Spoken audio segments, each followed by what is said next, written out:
So very good afternoon to all of you, and welcome to the session called My Writing World.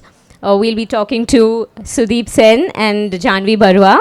And I hope, do please keep your questions ready for the last 10-15 minutes. We'll have an audience question round as well.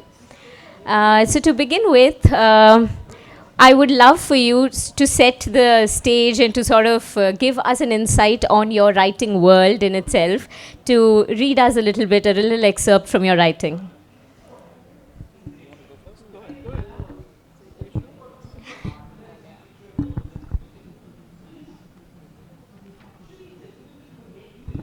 Good afternoon. Good? Yeah.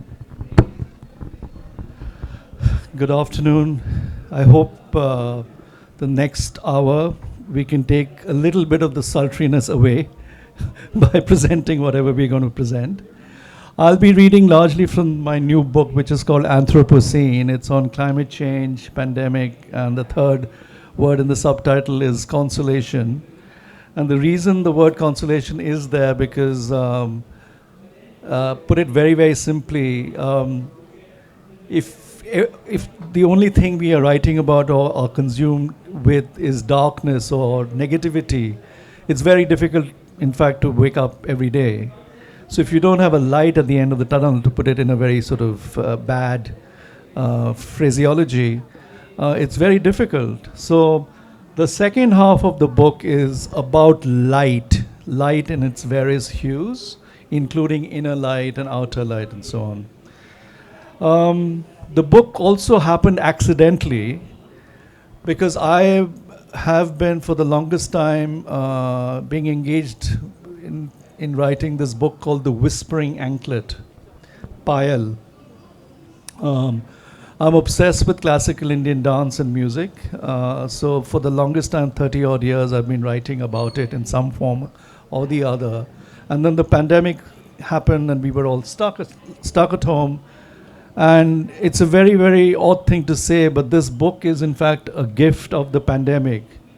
It's ironic to say that, but because I lost 12 people in the pandemic, so how can something negative give you something positive? But you have to look at things differently. Partly also, it's about the fact that as a sensitive human being, you can't possibly not respond to things that are happening around you. So this poem is located in the city of Delhi, my hometown, which is where I live. But having traveled around the world, I realized it could be located in Brasilia or London or any big city that is vast, teeming, incredibly polluted and so on. This one's called Disembodied.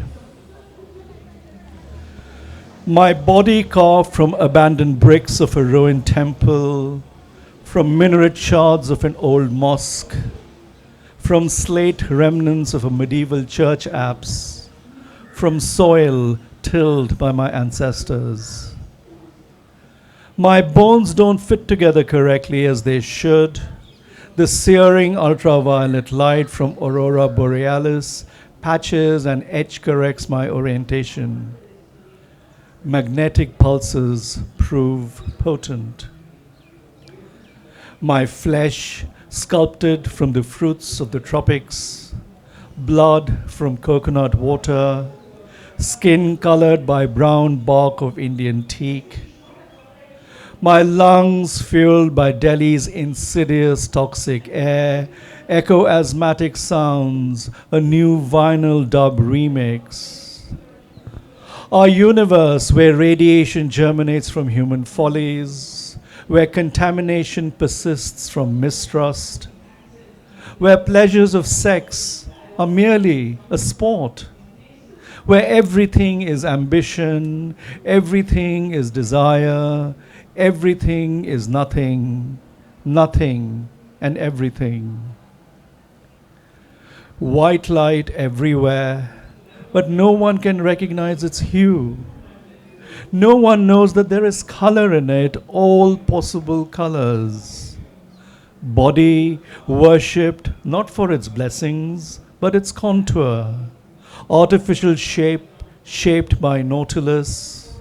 skin moistened by L'Oreal and not by the season's first rains, skeleton strength not shaped by earthquakes or slow molded by fearless forest fires.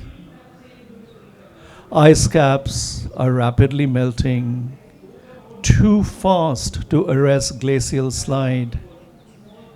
In the near future, there will be no water left, or too much water that is undrinkable, excess water that will drown us all.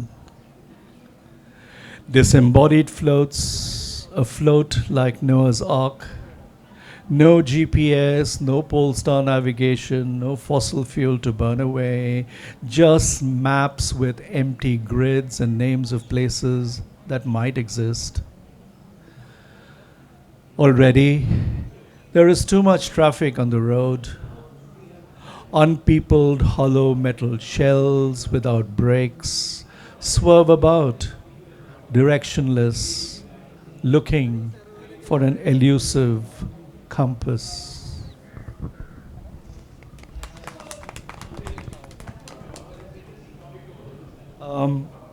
Maybe I'll read 3 poems.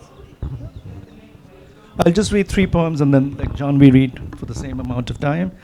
This one is the first poem in the book. It's called That Is. It's a very sparse, minimalist looking poem.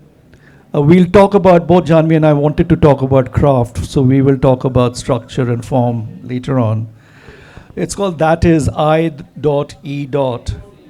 And I don't do this normally, but I sometimes, when I have a mood swing, I tend to send my work to my son or my partner. And I did that to my son, and he said, Baba, not one more poem, But then he wrote back, after 2 weeks saying, actually it's rather beautiful, but I have no idea what you're talking about. But I was happy because at least the aesthetic nerve in his biological system got tingled. And that's good enough for me because all the comprehension and erudition can come later. Something got interested. The other wonderful thing that happened with this was this book came out during the pandemic. So a lot of the launches were virtual, me wearing a clean shirt and a dirty pajama under the table, which was wonderful, because you just, but there was this lady I would see for many of my events. I would see her repeatedly. She wasn't a stalker or anything because that would be going too far. And I get an email from her saying that, I've bought a copy of this book and I'm a songwriter and a composer and a poet. And is it okay if I make some of these poems into songs because I've got an idea of making an album? So what do you say? Of course you say yes. So she has now produced an album called That Is, which is why I'm reading the poem. That's the title poem of the title piece of the album, and it's available on Spotify and everything. Everything is virtual, so I want to actually hold a vinyl in my hand, but unfortunately it's only digital and CDs, I think. That is, and it's for my son Arya, Aria. That is because you hear the sound of a lone rustling leaf. You hear the sea. That is because I consider the sea silent.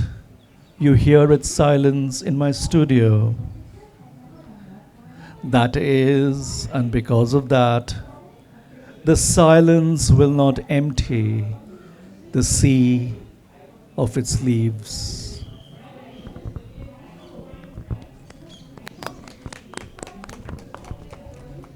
Thank you, that's very generous. And I'll just end this little segment by a poem called Language, because that's a lot of what we do. Without language, we can't function. So it's about the politics of language largely, how language is misused, politicized, there's cancel culture, there's all sorts of rumors on social media without any kind of accreditation or vetting it properly.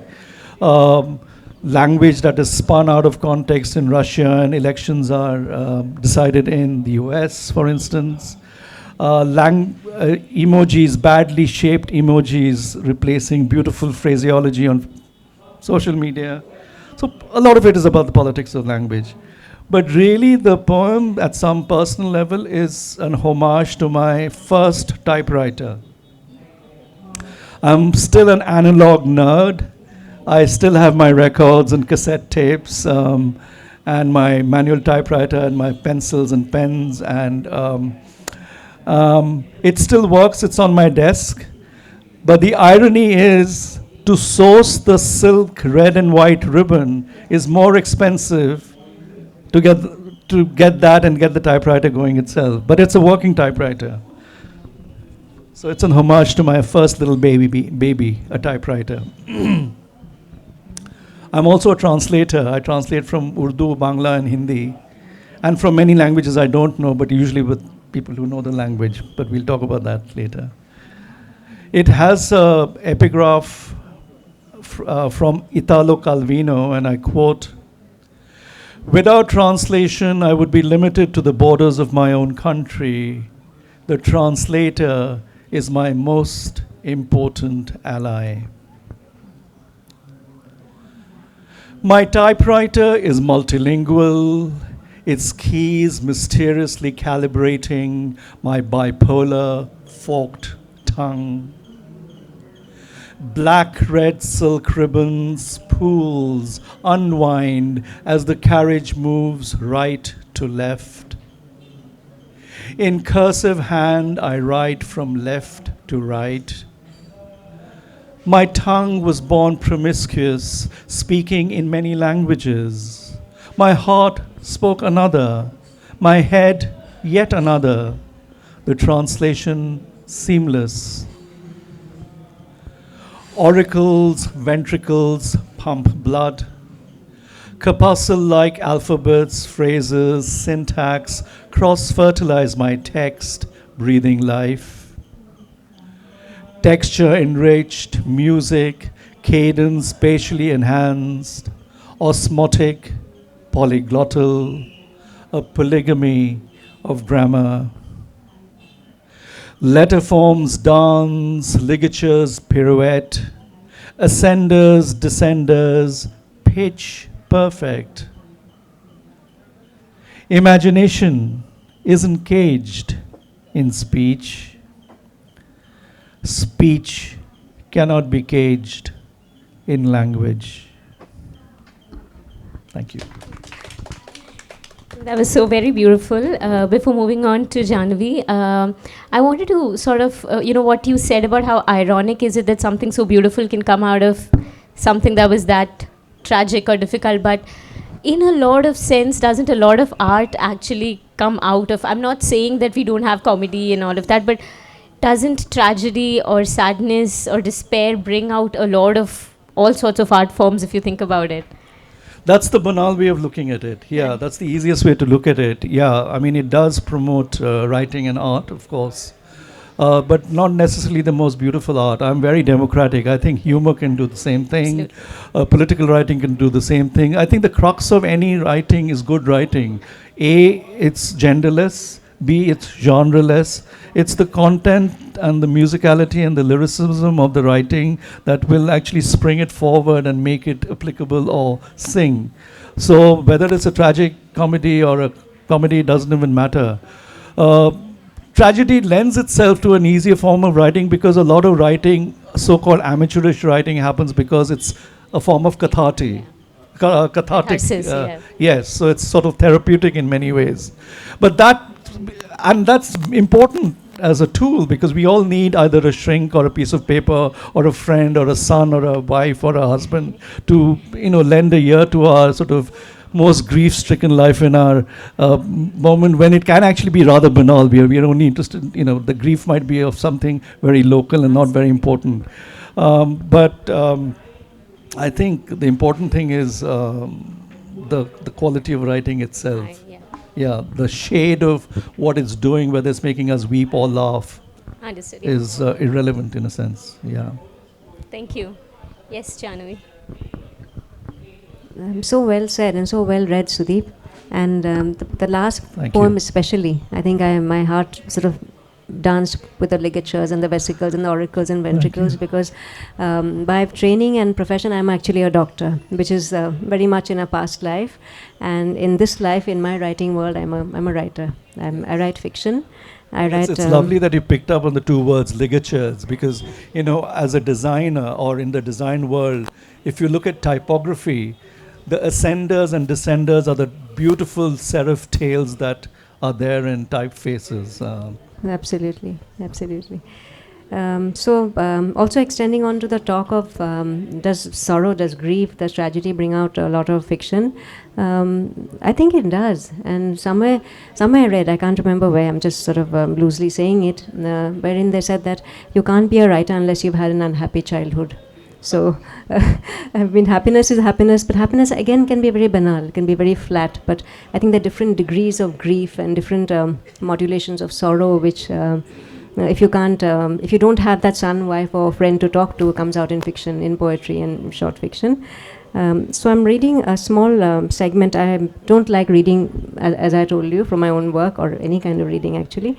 But this is from my last book, a novel which came down in lockdown. In fact, it was written well before lockdown, and it came out in that very week India got locked down into. So it never had a launch.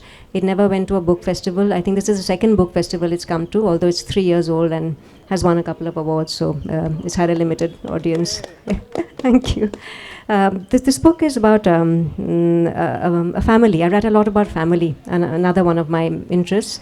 In fact, tomorrow there's a panel on is family a fertile ground for fiction, and I'm on it, and I'm like, yay, that's right up my street.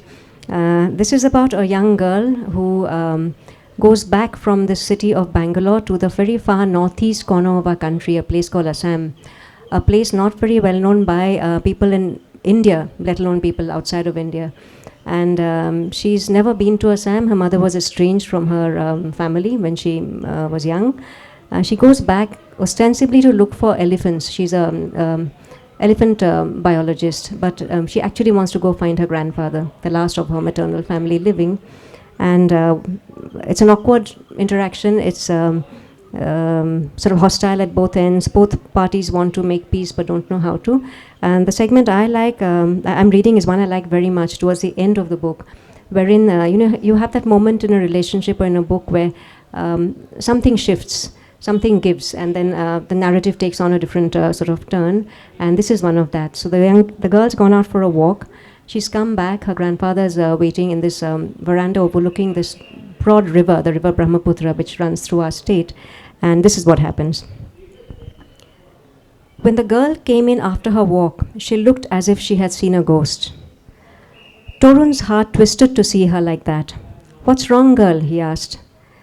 The girl stood round-shouldered, her head drooping, shadows in her eyes. "Nothing," she said. He had expected to hear nothing else. "I have an idea," he said quietly. "Let's have a drink." "What do you mean? Tea? Coffee?" "No," Torun laughed. "Whiskey? Pani?" "Okay," the girl said, "but I don't drink, really. The occasional beer, that's all." "Does Rukmani not drink?" Rukmani's her mother and his daughter, who he hasn't seen for 25 years. Loya smiled. "Never." Torun raised his eyebrows. "How come?" The girl shrugged. "And Alex? Alex is her father, the reason for this entire sort of rift between the family. "Dada," she said, "like a fish. He loves his single malts." Usha loved them too. That's her grandmother, who's no longer there with them. She passed 4 years ago. The girl looked at him and smiled. "Don't tell me she drank whiskey too." "Well, occasionally, when the mood took us, we would drink together." "Wow." "Yes, it was unusual," Torun agreed. "In those days, very few women even allowed alcohol in their presence. If the men drank, it would have to be out of sight and mind." "Will you have one with me tonight?" Torun held out his hands to Loya. "You're old enough, right? 25 this year?" "Sure," the girl said. "Let's do it." "Whiskey?" Loya shook her head. "I can't stand whiskey. What else do you have?" "Let's see. Roman Milnor." Roman's an old family retainer, sort of man Friday to the household. Roman's eyes twinkled when Torun asked him to investigate the contents of the now dusty liquor cabinet. He reappeared with a fat bottle in his hand. "Ram Deota," he said triumphantly. "Old monk." The The rum was served in a tall glass with coke, while Torun drank his whiskey with ice in a cut glass tumbler, which winked as it caught the light from the bulb dangling from the ceiling. "How is it?" "Good, actually." She took a sip. She looked surprised. "Lots of vanilla. Some spices, nutmeg." Roman emptied out the snacks cupboard, chickpeas, peanuts, tapioca chips, and he fried up steaming hot onion rings too. Every time he brought in a plate, his eyes gleamed brighter. Old Monk obviously was very popular in the kitchen too. One quick first drink, and then Torun was on to his second. He noticed that the girl merely sipped her drink. After the second drink, Torun told Loya how wrong he had been not to intervene between Usha and Rukmini. And not just around the wedding, he said, but in childhood, right when the difficulties started. After the third drink, he said the yellow house was so empty that he missed Rukmini so much. After the fourth, he told Loya that with her coming, the old house had once again begun to feel like home. His head was beginning to spin. The girl seemed unaffected. "Hey, Loya," he said, "let's call it a night." "Okay," the girl raised her glass to him. "And don't tell Rukmini you had your first drink with me." She said, No, she'll be happy it was with you." "Really?" "Yes, absolutely," she said. The girl then rose from her seat, came across to him. She squatted and put her long arms around his shoulders. "I love you, I think, Koka," she said. He watched her make her way back to the bedroom. He drained the last of the amber liquid into his glass. He swallowed the last word she said, lest they escape him.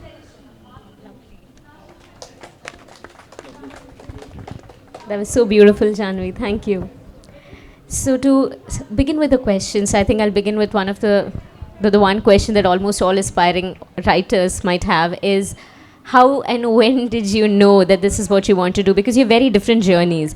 You seem to have always followed this path, as in you did your graduation in literature, then you did your journalism from Columbia. Writing seemed to be something you were pretty focused on, wherein you did your MBBS first, and then you went on to do your creative writing from UK. So when and how did you know that this is what you want to do, or when did that, and how did you sort of pursue it? How did it come to you? So all the forces around me were such that they were trying to tell me not to take up writing as a career. So I was a science student, physics, chemistry, not biology. I suppose what happens is your parents want the children to be what they didn't become. So my father, I think, wanted to become a doctor at some level. So when I didn't do biology, I was not eligible to do the medical exam entrance school. So that was gone. He was very heartbroken. So I did physics and mathematics. So science informs my writing a lot. I could have been an architect because I got into the School of Architecture. In India, I'm talking about a particular vintage. Jahnavi is a lot younger than I am, I think, but maybe not.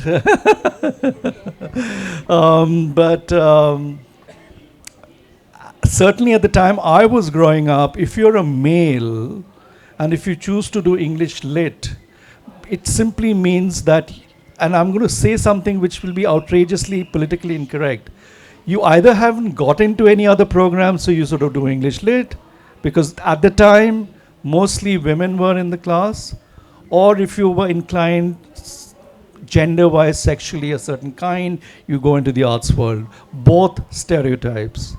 So in the first list in the college, I remember the first list came out and there were 2 men and 28 women. Now these are the people who really wanted to do English Lit in my class. Of course, my friends, male friends of a certain kind will say, "Oh, we know why you want to do English Lit, because there are all these women for 3 years." Again, problematic. But by the time the final list came out, it was about 40% men and 60% women, and the stereotypes hold, because the other 38%, 98% of the men who were in the class just walked in because they couldn't get it anywhere, and so on. So science was my background, really. So when I wanted to do English Lit, my larger family said, "We'll buy you books, how are you going to make a living?" And the problem is, you can't refute any of the things that they're saying, because they're saying it out of love. And at the time, academia was not well paying like it is now. Now you get a good salary. So then I told myself, listen, I come from a Bengali family which is mostly overeducated. We are bad at business, anything but studies we can kind of do. So I said, what will happen? Maximum 20 years down the road, I'm educated enough, I'll get a job in McDonald's. But let me just have fun. So I went and did English Lit, and I had a blast because in 3 years, the first year we had to just study 8 novels. 8 novels in the whole year. You read that in a month. So I had the time of my life in the undergraduate years, having a blast, not supposedly not studying. Then I went on to do other things because, people were saying, okay, 3 years you wasted our money, maybe. So then I got a scholarship to America, and I got it to a university where I never thought I'll get in. So I said, they made a mistake. Before they realized they made a mistake, I am going, because it was a fully funded scholarship. And again, I joined Columbia University, not for the reason that I wanted to do journalism, because I'll be in Manhattan. And the campus is beautiful. And it's so, for all the wrong reasons I took it. And I had a great time. I just follow my heart. I'm just very impractical as a person. That's a wonderful journey. And my journey's been quite the reverse, because I studied medicine, I qualified as a doctor, I practiced, and I'm a very accidental writer. There was no intent to do creative writing. I took a short break when my son was born, and he was all of 4 months when he was diagnosed with an illness which took a lot of my attention. So I thought I'd spend time with him at home until he was better, and that getting better took 4 years. So I was stuck with a small infant at home, and I did what was always my first love, reading. We've all read. I'm from Assam. Assamese Bengali family, is overeducated. My mother taught English. She's a PhD in English. And interestingly, her thesis was on Indian women writing in English. And decades later, I took to writing, and she felt very blessed that she has a writer in the family. And I began reading, and this is something, it's almost a cliche. And especially for the young people around, when people come and say, I want to be a writer. I know we're going to address that later. How do we start? So I said, start reading. The first point of starting to be a writer is when you read. And you can't begin when you're older. Somehow, our minds, our souls, our emotions are kind of formed by the time we're 25, 26. You have to read as a child. You just have to read and read and read, which is what we did, right? We had no television, we had no video games, we had no distractions. We just had books and libraries. We had the USIS, we had British Council, and we had lending libraries in the neighborhood. We had Eluru libraries from Kerala, one of my favorite. I've been a long-standing member, that's almost 16 years now. And we read and read. And so this period when my son was born and I was stuck inside a house with him, my husband traveled very often. Often he was based in different cities. I just read and read and read. I read the old stuff. I read the Russian novelists. I read short fiction, one of my passions. And I read a lot of one of my favorites, Alice Munro. I've spoken a lot about her. I've written a lot about her. And it's strange, as I read more and more of her, I think I read her entire work in those couple of years, and suddenly there comes a point, I don't know if Sudeep can corroborate this, is that suddenly you find that you have something to say. I mean, you kind of know it back of your heart or soul as you grow up that there is something you want to say. There is a certain way you're engaging with the world which cannot be really expressed in just interpersonal interactions, perhaps. You want to reach somewhere wider. You have something to say. And I don't know what it was, but she wrote, and she writes from the home. She writes from within the 4 walls of her family, which is something which really interested me. And that's when I began to. I wrote one short story which won a major prize and which got published in Penguin Anthology, and that's how it just started. Very accidental. There was no planning behind it. And even when my son was well, I never went back to the hospital. I just continued writing fiction. So that's my journey. So that was my next question, is do you have authors who have influenced your writing or who have inspired you to write? And also, do you keep going back to their works, once in a while to sort of recharge or refresh that inspiration? No, I'm glad you're asking that, because I also work as a literary editor. And I have, over the years, edited anthologies, in this case, mostly of Indian poetry written in English by Indians in India and the diaspora. And there's a new book out, in fact, it's in the shops, and I think there's going to be a session at some point called Converse, and it's an anthology of about 100 Indian poets celebrating 75 years of Indian independence. Why am I saying that? Yeah, so there's the other side of me that is not writing but reading writing. You see, the word read is interesting. Read, Janvi said she doesn't like to read aloud, but she reads beautifully, so she's caught out today. So next time she can't say that in front of me, certainly. But reading is not just reading aloud. Reading is also reading in the quietude of your space. Reading is also reading into text, intertextuality. Reading is also reading into the kind of crevices of the stories and the texts that are embedded in spaces that normally we wouldn't visit. Poets, in any case, are strange people. I think I have an invisible third antenna like an elephant's trunk. We tend to pick up things that most people don't notice. For me, unheard, overheard conversations, or that leaf on that on the stage, or her husband taking a photograph of his wife is more interesting than sometimes you reading the book, because I said, what kind of angle is he taking the photograph of? So, but when you do that, you enter the writing space in a very different way, because with fiction there tends to be a formula. I mean, I teach creative writing, both fiction and non-fiction and poetry. There are certain templates which you follow. You can not follow it, of course, but if there are templates, you kind of, you have to go within that, because that's the commerce and the trade of the book trade. With poetry, it's a lot more loose, but more tight. In any case, when you're a poet, you don't have aspirations of making a living as a writer or being published as a poet, because most publishing houses don't even publish poetry. And if they do, it's just one or two. I've been very lucky. I have some good publishers who've stuck around, purely because maybe I, on the sides, over the years, gave them extra bottles of old monk rum, which, by the way, everybody should have, single malt. Talking about Assam, I'm going to digress, because my mother was born in this place called Margarita. And my grandmother was a principal of school there at the time when women were not even in academia, so all her colleagues were Britishers, and she was the only woman teaching philosophy and mathematics.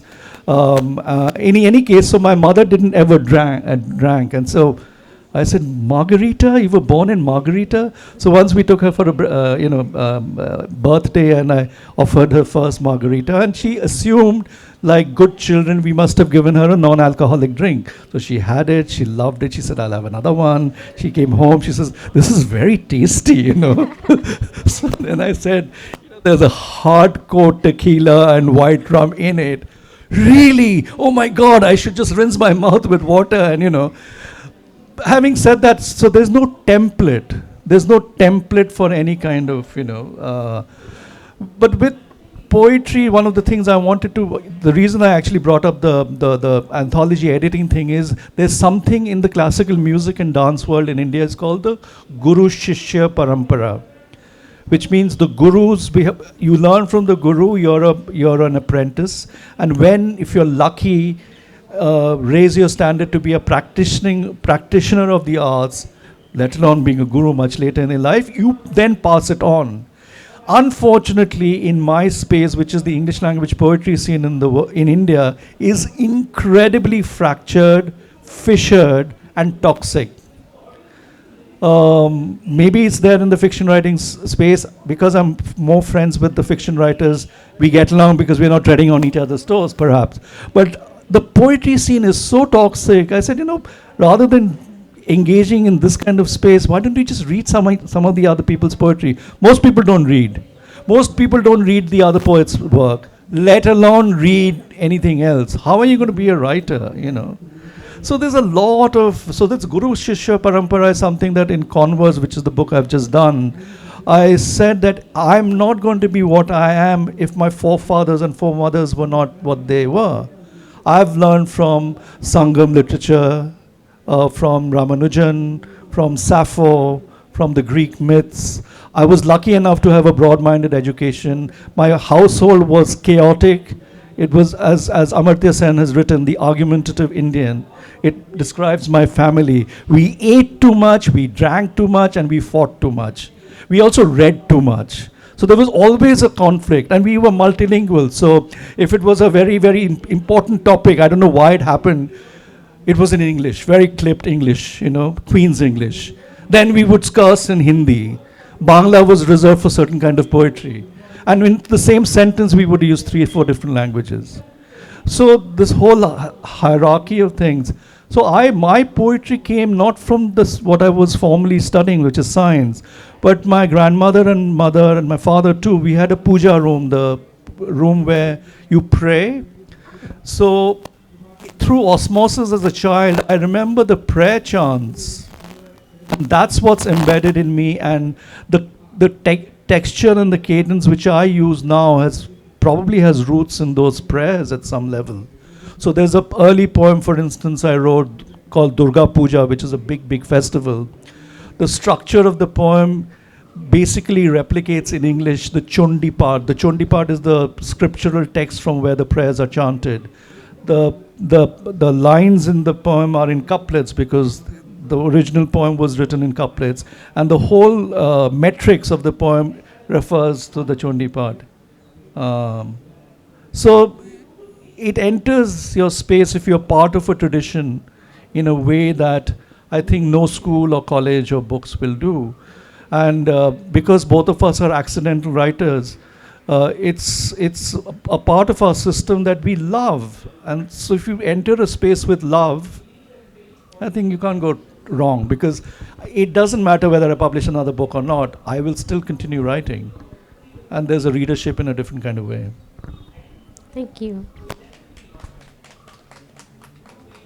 Carrying on from what Sudeep said, I think influences are definitely literary. We read, so we write, and I was talking about Alice Munro earlier. Short fiction, I read vastly. I've always read since childhood. And our short fiction, fiction from the Northeast, regional fiction, then Indian short fiction. Thank God for translators, as Sudeep was saying, because India is such a large country. And it's not just other people's languages, your own language. I was brought up, for example, in Delhi, and I had to learn my mother tongue on my own. So I learned to read and write Assamese on my own so that I could write to my grandmother.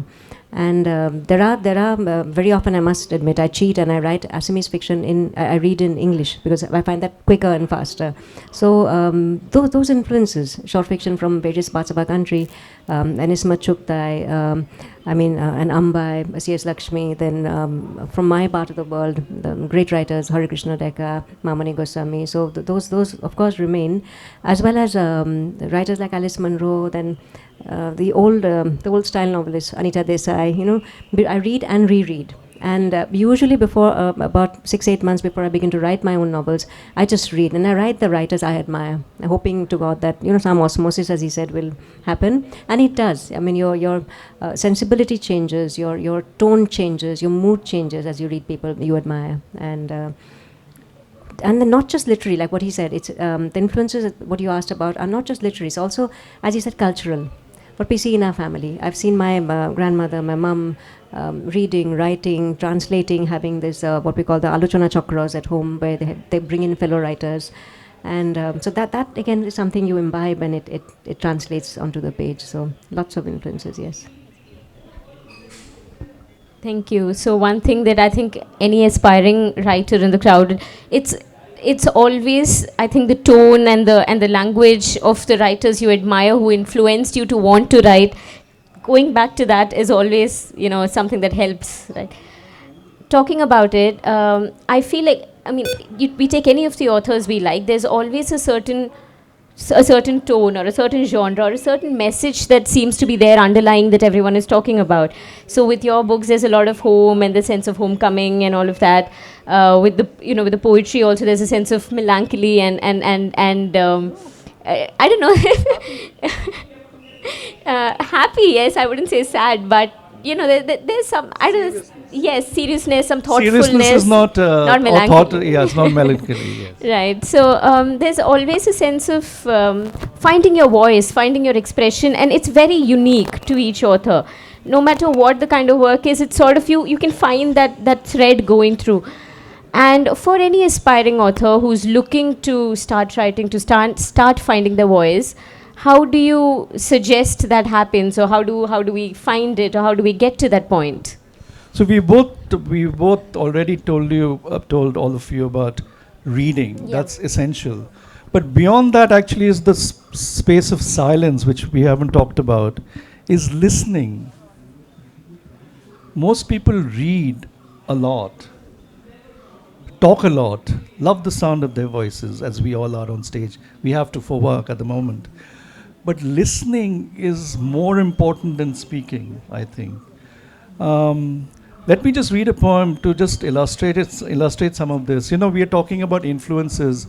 For me, I would say there have been so many. I mean, science is a big one, because science has entered my poetry scape in ways that is not scientific, but is grounded and foregrounded by the knowledge of science. So it could be artistic as well. Interestingly, when the Hubble telescope, not Hubble, the new one, Webb telescope was revealed, the first 6 images were revealed. There's a magazine, online magazine in India called The Wire Science. They asked me to write, as a practicing poet, not poetry of course, an article, responding to the images from an artistic point of view, because they said, we've covered the science, we've covered everything, we want you to write. And it was a real challenge. And I had the pictures, the embargoed pictures, before they were released to the world. So I was living with these 6 brilliant images and trying to make sense of it. So it could be any influence. I'm going to read a poem called Bharatanatyam Dancer, because I'm in this part of the world. And as I said, dance and music has influenced me a lot, and my next book is on that. Anthropocene, which just came out, was an accidental book because of the times we lived in. Now, Bharatanatyam Dancer was one of the first poems I wrote on dance, not because I was planning to, but as a young man, I think I was in my early 20s or late teens, I watched this dancer on stage, gorgeous. You're a particular age, so I fell in love with this dancer, as I do very often. And of course, it's only one-sided, which happens all the time, because I don't even want to know these people I'm falling in love with, because the mystery is then gone. Anyway, the thing is, what happens is, normally the visual interface between art and looking, so ways of seeing, as Burgess talks about, is the way you look at us right now. We are on a proscenium stage. The stage has the axis X, Y, the width of the stage, the height of the stage, and the depth of the stage we imagine as the Z axis, right? What if I was the bird on the tree looking at this entire performance from above? What if I was the spot boy on top of the auditorium, the person who fixes the light, watches the dance performance from above? So this particular dancer, who I didn't get to know, but there was enough inclination that she allowed me to see some of her rehearsal, because she realized I go to many of her performances, not as a stalker, but purely. So I said, can I watch some of the performances and take some pictures? So I got onto the lights grid on top, and this is pre-digital age. This is analog camera film. So I shot 3 days of her rehearsal, and when I was developing the film in the dark room, when I was looking at the negative, all the foot mapping she had made on the stage had a beautiful kind of patterning, just like kolam, or some sort of So that was one part of it. Then when I watched her first performance, she was dancing. Certainly, one of the numbers she was dancing to was to the tal and bowl of ta dhin ta tai thai ta, ta dhin ta tai thai ta. Then I told myself, why can't I replicate that in an English poem? So by the 4th or 5th draft, I realized the poem was taking shape anyway, visually, the way I saw the pictures, but also the musical alignment of the cadence and the metrics of the poem was aligning itself. So I invented a rhyme scheme, ABACCA, ABACCA. That was a long time ago. Now it's in the books of English literature and prosody that this strange poet living in Delhi has discovered or invented some verse forms. I've done a few more, but this one I'm going to read, because none of what I said just now is important. Because all this is erudition and intellectualization. What got me writing this first draft of the poem was I just fell flat on my face looking at her dance. Then I did what I had to do. Bharatanatyam dancer for XXX, because she's quite a diva, so I'm not going to name this person. Spaces in the electric air divide themselves in circular rhythms as the slender grace of your arms and bell-tied ankles describe a geometric topography, real, cosmic, one that once reverberated continually in a prescribed courtyard of an ancient temple in South India. As your eyelids flit and flirt and match the subtle abhinay in a flutter of eyelashes, the pupils create an unusual focus. Sight, only ciliary muscles blessed and cloaked in celestial kajal could possibly enact. The raw brightness of Kanjivaram silk, of your breath, and the nobility of antique silver adorns you and your dance, reminding us of the treasure chest that is only half exposed, disclosed just enough, barely. For art, in its purest form, never reveals all. Even after the arc lights have long faded, the audience, now invisible, has stayed over. Here I can still see your pirouettes, frozen as time-lapse exposures. Feel the murmuring shadow of an accompanist intricate rag in this theater of darkness. A darkness where oblique memories of my quiet Kalakshetra days filter, matching your very own of another time, where darkness itself is sleeping light, light that merges, reshapes, and ignites, dancing delicately in the half-light. But it is the sacred darkness that endures, melting light with desire, desire that simmers and sparks the radiance of your quiet femininity, as the female dancer now illuminates everything visible, clear, poetic, passionate, and ice pure.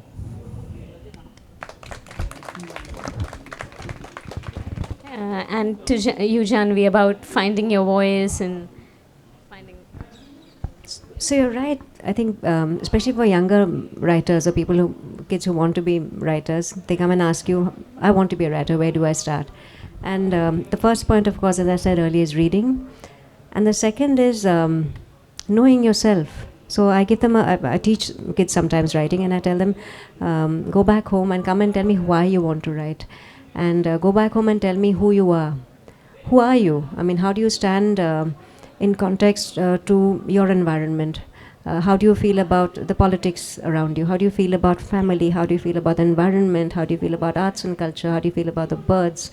I think, for example, see, a lot of people can be trained artists. They're very good with paint and they can put together a picture. But not every art teacher, not everybody who can paint becomes a great artist. And that is someone with a voice. That is someone with a vision, right? So similarly here, it's not enough to know English. It's not enough to like English. It's not enough to know your mother tongue. It's not enough to like the sound of words. At the core of it, you have to stand for something. You have to know yourself, and as you write, that becomes very evident. You'll have a readership once you realize who you are, and when you extend that out to the world. So read a lot and know yourself, I think, are the starting points for any young writer.